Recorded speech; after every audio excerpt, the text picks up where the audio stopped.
Royal staff member has opened up about his time working at Buckingham Palace. Dan Ottaway, who served as a chef, claims that out of all of the royals that he catered for, Prince Andrew was difficult and more demanding than others. I mean, he's certainly not getting a good rap. Fresh accusations have once again surfaced regarding the conduct of Andrew Mountbatten Windsor towards staff members.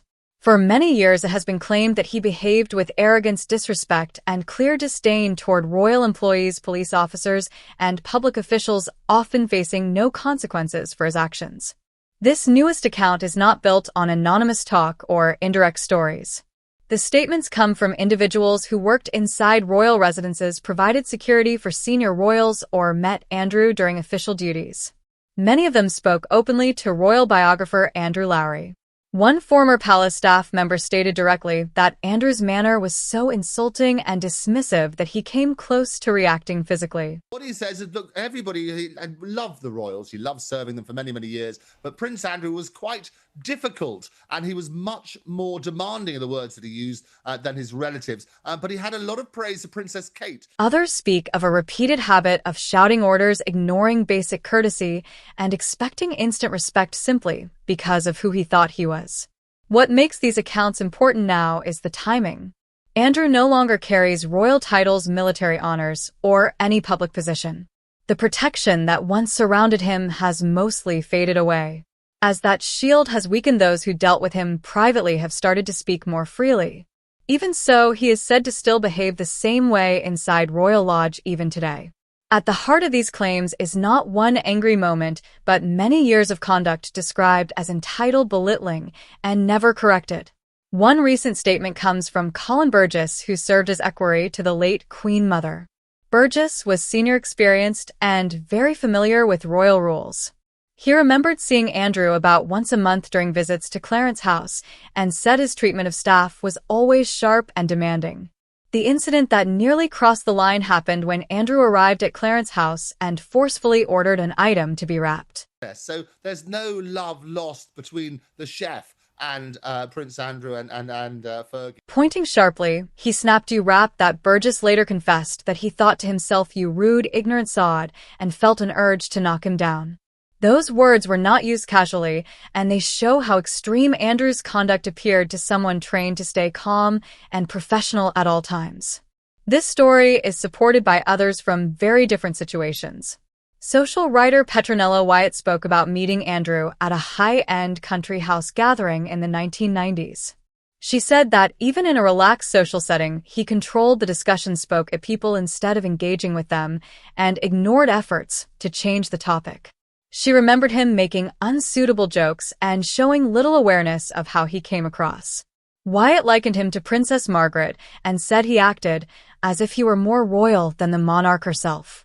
She called him the most out-of-touch royal she had ever encountered and said he seemed to truly believe in the divine right of kings.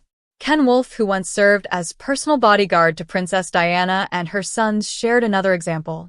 He recalled being told to give up his seat on a return flight from Balmoral so Andrew could have the window seat. Well, there are reports that Prince Andrew has agreed to vacate the Royal Lodge. However, he wants Prince Harry and Meghan Markle's former UK home, Frogmore. There are now reports that Prince Andrew has agreed to leave the Royal Lodge, but he is said to want Frogmore Cottage, which was previously the UK home of Prince Harry and Meghan Markle.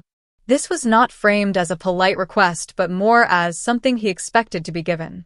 Worf later explained that Andrew had always been arrogant and believed people working in policing or public service were below him. His judgment was direct. Andrew's manners were poor, and his behavior did little to win respect from those around him. Beyond personal dealings, there were also repeated claims of reckless conduct. Staff at Windsor Great Park said Andrew was known for driving dangerously across the estate, causing pedestrians to jump aside to avoid being hit. One staff member compared him to Toad of Toad Hall. In 2010, Andrew was reportedly involved in an incident where he struck a police officer while speeding into Buckingham Palace. The officer is said to have injured his arm and filed a complaint. Later accounts claim no action was taken. In 2002, Andrew was stopped for driving at 60 miles per hour in a 40-mile zone. When officers approached, he reportedly refused to leave the car and left his protection officer to handle the situation. Under normal rules, he would have faced a fine and penalty points, but he was excused after reportedly saying, "I am in a hurry."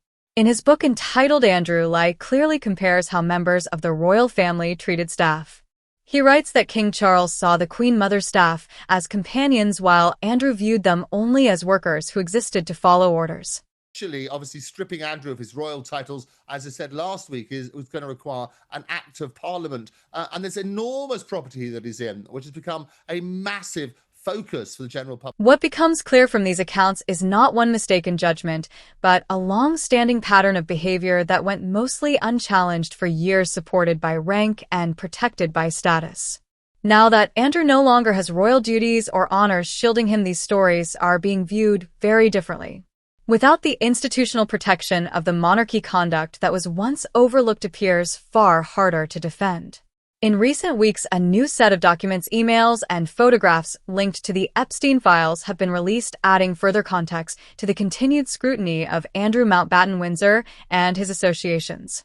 The United States Department of Justice made public emails from the early 2000s showing someone described only as a at Balmoral asking Ghislaine Maxwell whether she had found me some new inappropriate friends.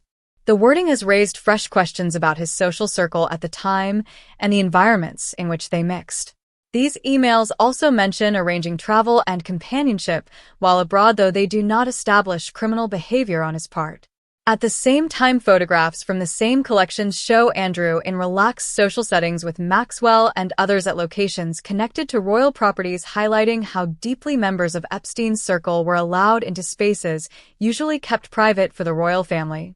Alongside these releases, British media have confirmed that Andrew has given up his firearms license after losing his royal honors, and that he was seen alone near Windsor Castle after being left out of the royal family's Christmas gathering, while his daughters attended with King Charles and Queen Camilla.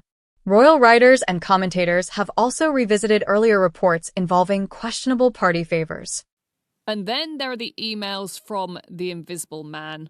In one from August 2001, sent to Ghislaine Maxwell, they write from Balmoral asking, "Have you found me some new inappropriate friends?" Items were reportedly discovered after some of Andrew's private gatherings at royal palaces, including objects described as sexually related accessories, which conflicted with earlier claims that these events were harmless shooting weekends and added to the impression of long-standing inappropriate conduct at private functions. Viewers were directed to a video posted a few days earlier, which was described as deeply shocking. When combined with years of staff accounts about his attitude toward ordinary people and those who worked under him, these new revelations strengthen a clear pattern showing that Andrew saw himself as superior, deserving special treatment, and exempt from the consequences most people would face.